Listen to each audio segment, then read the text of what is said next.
It's time for another edition of the Daily Racing Form Weekend Preview. I am Gino Buccola alongside Alexa Zepp. And Alexa, I have to say, this is my favorite time period of the year right now because we're in the middle of NFL season. We have week 6 coming up. It's a huge college football season coming up this weekend. The NHL season just started. We're watching preseason NBA basketball games right now, and we are just a few weeks away from the Breeders' Cup, the championship 2 days in the sport of thoroughbred racing. And we are in the middle of one of the most prestigious racing meets of the year, Keeneland, right now. If you are a sports fan, it is like sports overload right now. There is so much going on.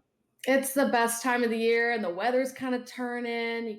I just put the projector up on the porch to watch the sports games and the races out with the fire. Yeah, I you can't can't complain. about the Dodgers because I'm so nervous right now. They got a big game coming up later on. I mean, everything is happening. Our focus this weekend is going to be at Keeneland. We're going to talk about a huge race, the QE2, the second challenge. That's going to go as race number 8 on Saturday, October the 12th over at Keeneland. In our second segment, we'll talk pick 5. And then in the last segment, we'll talk some Belmont at the Big A. They have a couple good stakes races over there. So the ladies get center stage this weekend. Alexa, let's take a look at this field for the Queen Elizabeth II Challenge Cup over at Keeneland.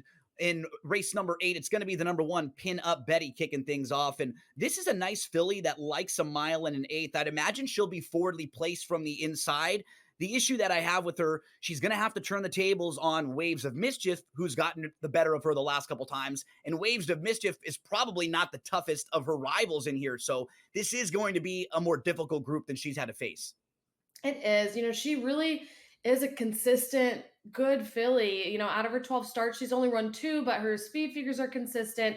And she's been in the money 8 out of 12 times. At the 2 races she has won, we're at today's distance. So that's a plus. I can see her playing. I can see playing her in the exotics, but I don't know how you felt looking at this race. I was like, oh my God. I can't even say on air what you texted me. I know. I was like, because then we'd get thrown off for FCC violations and stuff like that. But it's this a is difficult race. so competitive. It is so competitive. And I really usually like really competitive races because you get good prices. There's not going to be a super strong, heavy favorite. You can make a lot of good money. But I also like usually having some strong opinion in competitive races. And this one is just frankly very tough. So yeah, Pinup Betty's gonna have tough competition to face. Yeah, you're going to really have to put your handicapping hats on for this race. Yeah. Every single horse you can make cases for and against. Caitlin, her greatness comes down from a track that you and I love to play, Woodbine. And what was so impressive about her, Alexa, she actually beat the boys last time out in the King's Plate, which is the kind of Canadian version of the Kentucky Derby. So we know she can get the distance, no problem. She's proven on the grass, and she beat the boys. So she's kind of an interesting player. She is interesting, very talented, like you're saying, has a number of very fast workouts coming into this. So I like that a lot. She's super fit. I do think this arguably will be some of the toughest competition she's It gone up will. against. And I think she'll need to improve off that King's Plate start. Again, can What's see tough using her for the price because 12-1 plus 1200. I mean, those are really fantastic odds, but this is a tough field. And she's got some versatility to her, but I think with just that one race on the grass, we probably need to see just a little bit more from her overall Yeah. on the green stuff. We get to the number 3. She feels pretty, and she does feel like one of the top contenders in Yeah. here, Alexa. She goes out for the Cherie DeVoe barn, who just continues to step forward as like one of these big prominent barns now with tons of star horses under her care. The blinkers come on for She Feels Pretty. I'll say that while she won one of her 3 races this year, it's probably been a little disappointing for her because she's been the heavy favorite twice and been defeated. I don't know if the mile and an eighth is the best distance for her. It seems like she gets a little bit short after the mile, but I have an opinion that she'll probably be one of the horses here late in stretch that's, in the mix. She'll be in the mix for sure. She'll be the tepid favorite in here, I'm guessing. Morning line 5-2 or plus 250. And I mean, yeah, you cannot ignore Cherie DeVoe right now. I mean, she is on fire at Keeneland. I mean, she's on fire all over the place, but at this Keeneland meet, she's won a third of her starts, been in the money over 50% of the time. So you really can't ignore her. But with how competitive this field is, I'd be hesitant to use She Feels Pretty. If she does go off lower than her morning line odds, I would want at least that 5-2 in order to bet her. Completely agree with you. When it's a competitive race, That means if you're giving chances to many horses in there, you want to bet the horses that are probably the biggest odds that are going to give you the most value there. So, like moving to a horse like the number 4, Waves of Mischief, it just shows you how competitive this race is. This is a horse who's been in really nice form. She comes off a second place effort last time out at Kentucky. 2 back was a winner. If you're just looking at speed figures, she's not that far out of it. She's just also going to have to step up and face most likely the toughest group she's ever dealt with. Yeah, absolutely. She's been constantly improving, minus that one start at Woodbine, which was on synthetic and, not turf. And I'm pretty comfortable just throwing that out and ignoring that. She's also won here at Keeneland in April for her first start, going long on the turf. So we don't have to worry about, the distance surface combination there in this track. She does have a little bit of a similar running style to quite a few in here. She's, I think, going to want a stalking trip. So that's a little bit negative because I think that position is going to be coveted. I run the risk of sounding like a broken record in here. I can see betting her with the odds, but she's going to have to improve. Yeah, that's the thing with here. This is one of those races where you're probably going to be watching this race on Saturday, and there's going to be a couple horses that float up. Those might be the horses that you want to key in on. I got to get the voice ready for the number 5, Soprano. Soprano, I think a major player coming in from Ireland. This is a horse who most recently was third behind Porta Fortuna, and that's going to be one of the favorites in the Breeders' Cup. She has faced really, really tough company, Alexa. She has, and this is the first time in the U.S. Ran that really decent race last out in Ireland in the Group 1 Matron Stakes. And I once asked one of my handicapping mentors, how do I really truly compare these foreign races to US races? And he told me he feels like their grade 2s are like our grade 1s and their grade 3s are like our grade 2s. So their Group 1 races I see is a little bit higher level than our grade 1 races. So, I mean, she did really well in that spot. So I do have some confidence there. And as we get to the 6, I know Oversubscribed is a horse that you like a little bit, Alexa. So why don't you start us off talking about this one? Yeah, I like her a lot. She's a closer, usually coming from 4 or 5 lengths off. However, 2 back, she came from 19 lengths behind and won by 3. So essentially closed like almost 25 lengths. Her trainer is Chad Brown, who's won this race 4 out of the last 6 years. So this is his element. He's also been in the money 6 out of 10 starts this meet at Keeneland. So Oversubscribed, I think, is a big player. And you'll see in this short meet, a lot of these barns, you were just talking about this with Cherie DeVaux, they will have their horses primed and pointed for just the 4 weeks or 5 weeks that this meet goes. So you'll see them having all these horses cycling in, just ready to fire. The number 7, Buccola, is the next one we take a look at. I just feel like she might be a cut below this group, Alexa. Like really honest, capable of a big effort, but this is probably going to be a lot different group than what she's used to.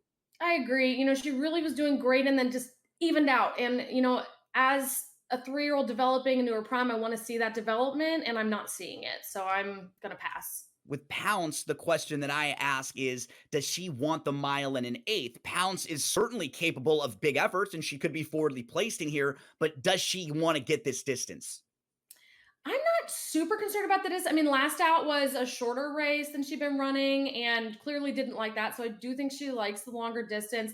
I think she'll want to be near the lead and has, some more gas early in the race, but also was able to close in one of her starts. So I do think Pounce is versatile. The number 9, Grayosh, was so impressive last time out because she faced She Feels Pretty. She Feels Pretty was the heavy favorite that day. And honestly, Grayosh just ran right by her. No excuses at all. She was just better. Flavian Pratt jumps back aboard for Brown. Talk to us about Grayosh. Yeah, I mean, another Chad Brown contingent in here. You have to pay attention to her. She's got one of the best last outs in the field, won that grade 2 Lake Placid Stakes at Saratoga going long. She's a closer. I like her. Rounding out the field, Candela, the French bred, another very classy individual that comes into the U.S. for the first time. I get a tougher read on her, though. I think I prefer Soprano of the 2 imports, Alexa. Any thoughts on the outside runner? I agree. If I'm going to pick a Euro, I would pick Soprano in this race. Well, let's round things out here with our selections. Alexa, I'm going to throw the 4 on top as just kind of a sharp horse in good form. And it looks like you're looking for some value in here, too, as well. Yeah, I'm going Chad Brown exacted here with Grayosh and oversubscribed. So as we get set for our first commercial break, why don't you let the SportsGrid viewers know out there about the great promotion we have for them? Yeah, everybody can try these awesome Timeform USPPs for free, completely free. Just head on over to drf.com/sportsgrid and use code SGTF24. Keeneland pick 5 when we return.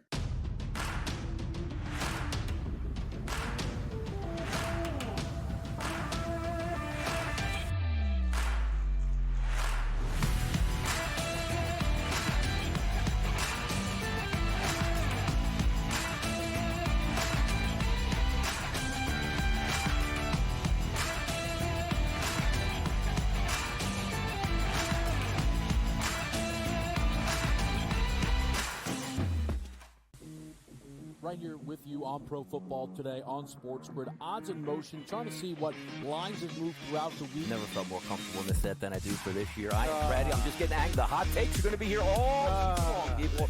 What in the world is going on in Miami, Dog? It's not particularly anything to shy away from just because many people are on top of it. Hot take, hot take. I think this line is asking you once again to take New Orleans. Pro Football Today, only on SportsGrid.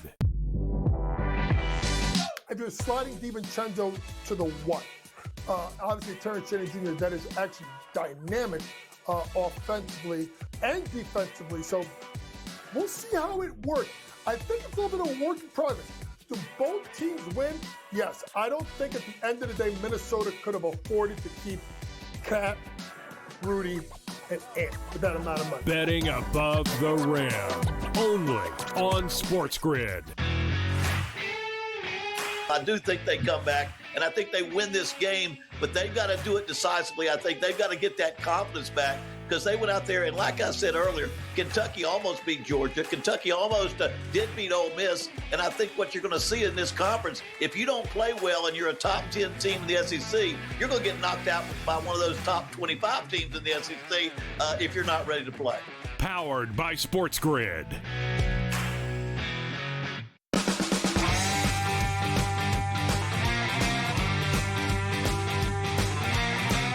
Well, for this week, we're going to play a pick 5 that starts in race number 6 at Keeneland on Saturday. It's going to be the late pick 5. Remember, it's like our version of a parlay. We have to have the winner of all 5 of the races, but along the way, we can use multiple horses in each race. It'll just cost us more money every time we do, so it'll be less for our return on investment. You don't want to go out there and use 5 horses and 5 horses and 6 horses in each race because it'll cost you a whole lot to play your ticket, and you won't get a whole lot back. We'll spend $120 today. We have one single, and then we have some really nice prices in the races around that. So let's talk through our ticket. Alexa, let's start in race number 6. We have an optional $100,000 claimer. It just shows you how much money is up for grabs at Keeneland. This is a $130,000 purse. You're going to talk about the horse that we have to start things out in race number 6. Yeah, we like the 3 Bromley, 4.5 to 1. He's had 7 months off and then came back last month to run fastest race ever. He didn't win, but got second. And his trainer is really, really good with horses at this part in their form cycle. When they're on their second start off of a long layoff like that, he wins 32% of the time with over a $2 ROI. So that's a great stat. Also, the number 4, Giant Mischief. This should be the favorite in here. A little more than even money, and has hit the board 6 out of 7 lifetime starts. Most recently ran in the grade 1 Malibu and got 3rd place. Whenever they've put him in graded stakes, it's been a little over his head, but he'll be very competitive in here. He's not run since last December, so huge layoff, but he's got fast workouts, and trainer Brad Cox is good at having them ready for their first outs after these long layoffs. He also won on debut and won first after a 7-month layoff before, so we know he can be ready to run after a break. In the Brad Cox barn in the last month, they're hitting at 32%, which is good even for them. Like everything they're sending out at every track has been live all over the place. The 6 Lofty Adjudicator has some speed, and there's not that much early speed in here. We imagine Giant Mischief will probably be forwardly placed, but we're going to throw the 6 in just because a horse that actually has that ability to sit close and not have to worry about coming from too far out of it. So we're going to use 3, 4, and 6 in the first leg of our pick 5 sequence, 3 deep, to try to make it through race number 6. Alexa, let's turn the page to race number 7. This one is a maiden special weight for 2-year-old fillies going 6 furlongs on the dirt. Start us out and talk to us about some of the horses you like in this race. Yeah, I like the 2 a lot. Contemplate 8 to 1 odds. She's an early pace horse and improved a lot from her first start to her second start. She set the pace in both races, but faded a lot in the first, and then last month just barely got caught at the ends. Her trainer's good with 2-year-olds, winning 23% of the time. And I do think she will be able to set the pace again today and can hopefully improve that stamina. The number 12, My Lil Punky, fun name, 5-1 odds, is the other big pace horse in here. She's fast early, and of the horses that have run before, has the fastest speed figures. She got second in her last start by 7.5 lengths. But the horse that beat her by 7.5 lengths was Muhima, I think is how you pronounce it, Muhima, who was a first-time starter that they purchased for over $700,000. So no shade at all for her losing that last start. I think she'll have a pretty good chance here. Shout out to Brewster, my favorite of the punkies. I also think that the 4 and the 6 are super logical horses. Alexa gave you a couple more of the prices. I'll give you 2 more of the horses that are probably going to be shorter prices. Taverna could sit a really nice trip. She's going to make her 3rd career start. Her debut was great. She finished 2nd. And then in her 2nd start, she had to deal with a sloppy track. So maybe getting back to a fast track could really help her. The 6 Keepsake, another horse for that Brad Cox barn that we just talked about, who's so hot right now, like Hansel. This is a horse who's a first-time starter, though, who's training really well in the mornings. Lexa, let's recap race number 8. We already went through that horse by horse, but let everybody know who are the horses we're going to use on the pick 5 sequence in this race. Yeah, we spread it in here. Like we said, it's a tough race. So we're going to use the favorite, She Feels Pretty, with trainer Cherie Nouveau, who's been on fire. The number 4, Waves of Mischief, at 12-1. Long Shot, who has won over the course before. 5, Soprano, the Euro coming to the U.S. for the first time, who's been running some convincing Group 1 and Group 2 races. The number 6, Oversubscribed, one of Chad Brown's in here, who's won 4 out of the last 6 years and closed almost 25 lengths 2 races back. And the 9, Grayosh, another from the Chad Brown barn, and another closer who won the Grade 2 Placid at Saratoga.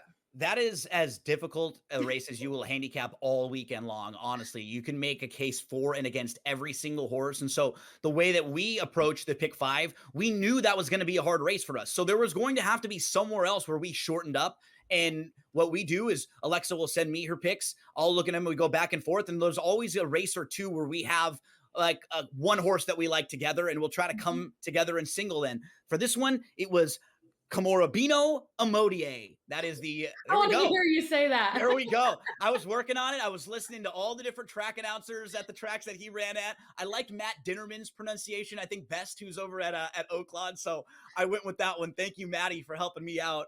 The Japanese bred runner is just in really nice form, Alexa. It's just so hard to knock what he's done recently.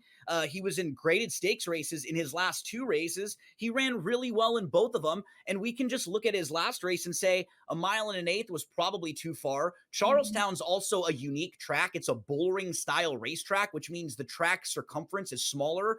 And it's a little bit different than the tracks that most horses run at. So some horses just don't really like it all that much. He actually ran pretty well there. He ran even better at Mountaineer when he was not far behind Hit Show. He just kind of feels like he stands out and he should be sitting close.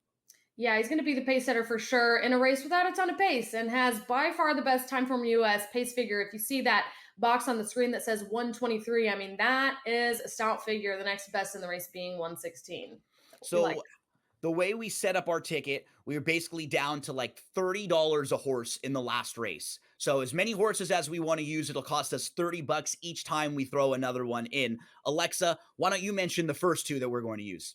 Yeah, it's a competitive race with a lot of variance. This is a 2-year-old race going a mile on the turf. So again, anytime it's a 2-year-old race, there's a lot of inexperienced babies that could produce a ton of value, and we don't have a ton of information. But we like the 1. Poster has been out once and won, got to the front and wired the field that day. Time from US does predict a fast pace and does think he'll be in the lead again, and does also think he'll stick around for the win. The number 4, Coal Battle, 12-1 odds, won on debut, which was a really short 5 furlong race on the sloppy dirt. Then they put him in a turf race going a mile, similar to today at Kentucky Downs, and he did okay. Passed a lot of horses going from 11th place to 4th place, and I like to see that in a young horse, that they can pass other horses. That's the key, what you just pointed out. The 4 and the 6, Cole Battle, they are both the closers in this race. They're going to be coming from behind. The 12, Karahi, might be the speed of the speed. Let's take a look at that Pick 5 ticket and how we've put it together for everyone. It's a $120 ticket with a 50-cent base wager. Remember, you multiply the horses, 3, 4, 6. So 3 horses times 4 times 5 times 4 in the final leg. When we return, we'll get over to Belmont at the Big A.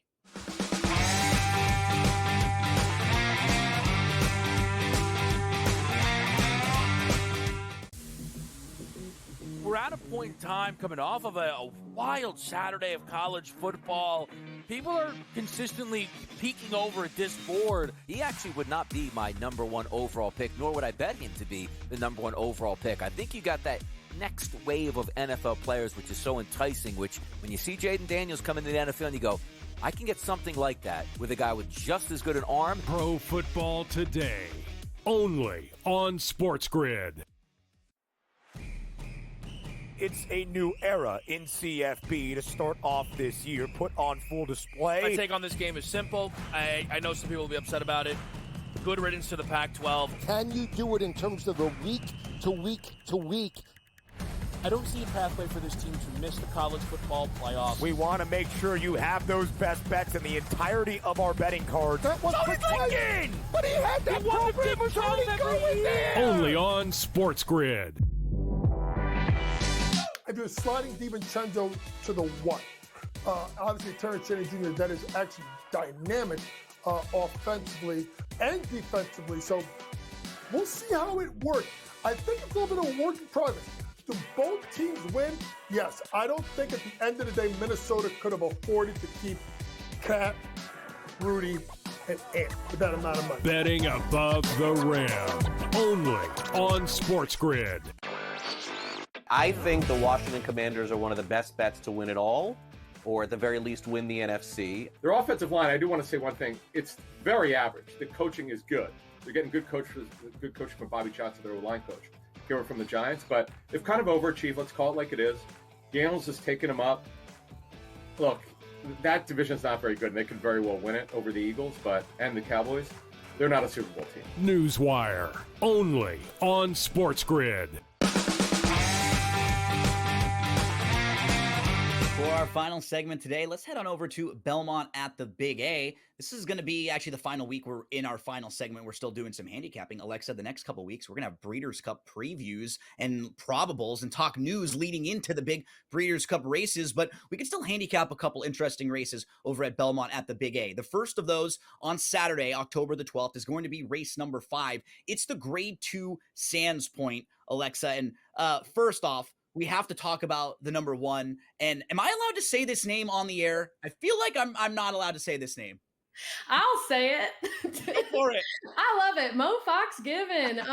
Just shout out to him name this filly. I think it's hilarious. For those of you who aren't familiar with racehorse naming, there are guidelines that you have to do when you submit a name. It can't be longer than 18 characters. It can't be the same name as another horse who's been running in the last 5 years.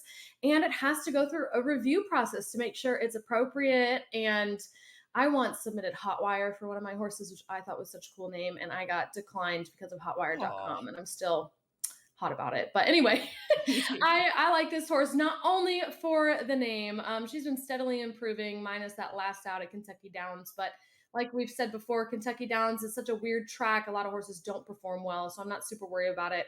She's placed in a number of graded stakes races and has a really strong close in here, second only to the 2, Spaladay, who I also like in here, going to be the favorite.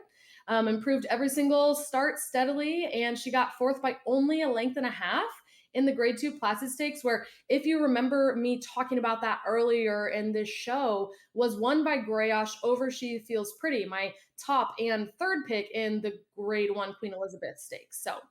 So these are like these are the fillies that are like a cut below the QE2, because that's a Grade 1 and this is a Grade 2. So it shows you horse like Spaladay, who finished 4th behind Grayosh and She Feels Pretty, probably not quite good enough to go in the QE2, but should be favored in here, or one of the top tier contenders in here. So it just shows you the difference in class level between some of those. Give us another horse or two that you like in here. Yeah, I like the 3 Shade of Pale, 10-1 odds, so we like that. Um, my favorite long shot will need a big improvement, like a big improvement, but has had a big improvement every single start. And is the stablemate of the 2 Spaladay. I just really like seeing how she's learning every race and progressing, and I could just see that trend continuing and being a major player. I don't know. I mean, honestly, maybe to win. Yeah, and she's visually impressive, right? Because Yeah. on speed figures and some of her ratings, she might need to improve a little bit. But as you pointed out, she is improving, and visually, she looks like a horse who's checking a lot of the boxes. The way this race shapes up, you can see with the pace projector, they have the 4 Makonga way out in front early, and that's just the kind of horse she is. She's sort of a runoff horse. She's kind of tough to relax and kind of tough to settle down, but she gets the lead every time, and she's tough to, she's not a horse that you're going to challenge. She's just kind of her own worst enemy. So they'll all have to run down Makonga. I'll mention one more before we flip to the next race. The 6 Style Points, one of the top contenders, I think should be sitting in a pretty good spot, as Timeform US has her in like the 4th spot. That makes a whole lot of sense. She was a winner last time out in the Virginia Oaks, a dead heat winner. So I like the 6 a little bit. Alexa has the 1 on top. Alexa, Mo Fox Given. Great name. One of the best that we'll talk about here, I'm sure, in the coming weeks. Let's flip to our final race of this show that we're going to discuss. It's going to be race number 7 at Belmont at the Big A. And this one is the Floral Park with a $135,000 purse. This is a 6 furlong turf sprint. And all turf sprints are not equal. One thing that we've talked about different courses through the weeks that we've been on here, Alexa, if you compare like 6 furlongs at Belmont or Aqueduct to 6.5 at Kentucky or Santa Anita coming down the hill versus 5 or 5 furlongs at other places, there are a lot of different turf sprints. I think we have to start in here with Risk Threshold, who's probably the quickest. Yeah, Risk Threshold's going to be quick, coming off 2 straight wins, likely the leader. Kind of opposite from Secret Money, who I also like in here. Secret Money has been trying really, really hard races and just being like just a cut below, and now they're stepping back. And Risk Threshold has been overachieving in a lower level and stepping up. So I think those are both really good angles that can pay a lot when you're looking at races. But yeah, Risk Threshold is a 1-run type of horse who needs the lead and is going to get it, I think. Yeah, it doesn't seem like there's all that much other early pace to push Risk Threshold. You and I both think that those are 2 of the horses to beat, like the top contenders. The 5 will be on the lead, and as you pointed out, Secret Money kind of the opposite, but she is coming out of way tougher races than most of this field has been facing. Yeah. So from a class standpoint, she fits. I'll mention one more before we get out of here. The number 1, Loon Cry, who is just really sharp. And she's stepping up now, so this will probably be the toughest group she's faced. But when you're in great form, when you've won 3 in a row, that's when you get the acid test. That's when it's the right time to step up and see if you can really compete with those. Alexa, we finished another one here, but before we get out of here, let all the folks out there know, where can they find these great Timeform US past performances? Yep, we have an offer for you to try them for free. Just head on over to drf.com/sportsgrid and use code SGTF24 to get your free race card. We'll be back again next week. Good luck to all the SportsGrid viewers out there.